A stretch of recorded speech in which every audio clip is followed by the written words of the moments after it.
ELL students and mainstream teachers need support for success.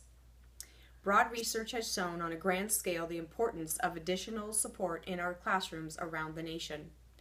ELL students and mainstream teachers struggle with their isolation and frustration due to unrepresentation in the nation's school systems.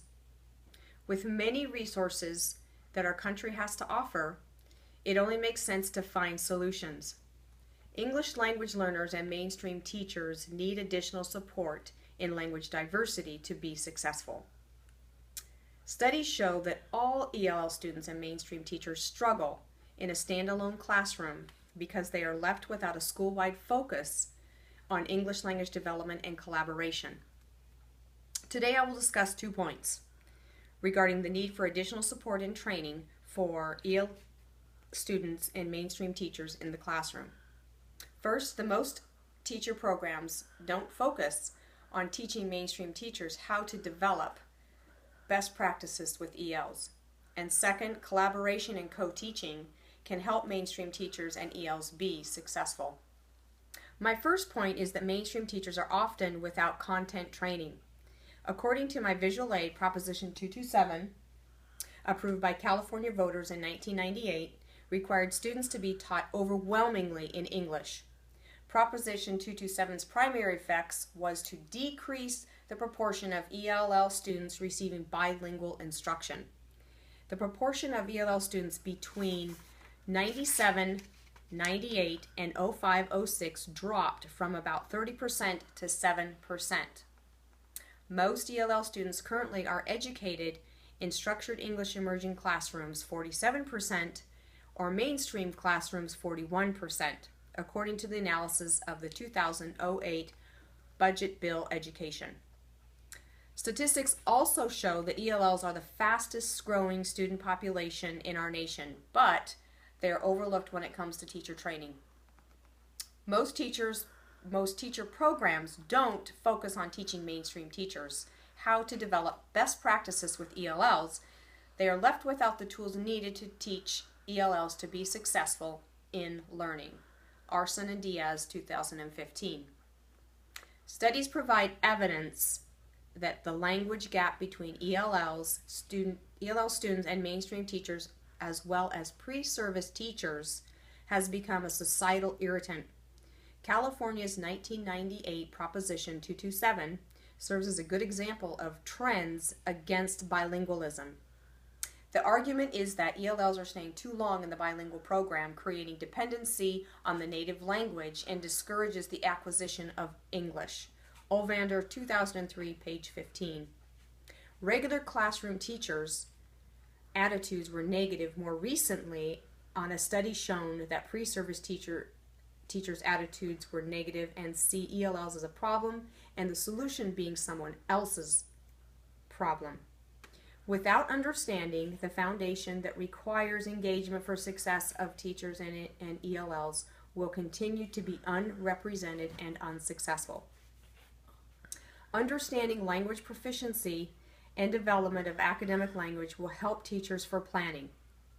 This again requires the mainstream teachers to have access to developmental training for knowledge in language diversity. Pierre and D'Oliver, 2015. My second point, educators and staff who regularly work with ELLs, as well as bilingual parents, may be a valuable source of information about language patterns and difficulties. Increased collaboration among language teachers, content teachers, mainstream teachers, and support staff will most likely improve student report. That's Robertson, 2009. Sawton Area School District, Wisconsin, recently adopted a full collaborative model which increased proficiency levels by 28% in 3 years. Honingsfeld and Dove, 2012. Most teachers say that despite the challenges, instructional collaboration and co-teaching continued their improvement of their practices. York, Barr, Gear, and Summerness, 2007. An ideal collaboration between ELLs and mainstream teachers facilitates the integration of content-based English language, Teaching and ELL Accessible Content Teaching, Davidson, 2006. Furthermore, teachers that have established a collaborative working environment are at a loss. Furthermore, that teachers that have not established a collaborative working environment are at a loss when ELLs struggle academically. Many teachers wonder if this is due to the student's ELL status or a potential disability or both. Klinger and Harry, 2006. Principals can help their teachers with the difficulties they face with educating ELLs and focus on the benefits they bring. However, veteran teachers are feeling overwhelmed by increased accountability. Educators can maximize the learning potential of ELLs by sharing their responsibility and of teaching and collaboration for both to be successful. Finally, ELLs require additional support for success in their classrooms, according to Goldberg, 2013. Aside from the pedagogical need, there is also a legal requirement by the Supreme Court's decision, Law versus Nichols, 1974. The classroom instruction must be meaningful to students, even if their language proficiency is limited. The hope is through collaboration, development, and knowledge in language diversity, our ELL students and teachers will be supported and successful. In conclusion, research shows that ELL students and mainstream teachers struggle nationally. Teachers are overwhelmed by the increased accountability and difficulties they face in a standalone classroom without additional support. Educators can maximize their learning potential by collaboration and co-teaching, as well as improving staff quality school-wide with a focus on English language development. Today, we talked about the struggles that mainstream teachers and ELL students face on a grand scale.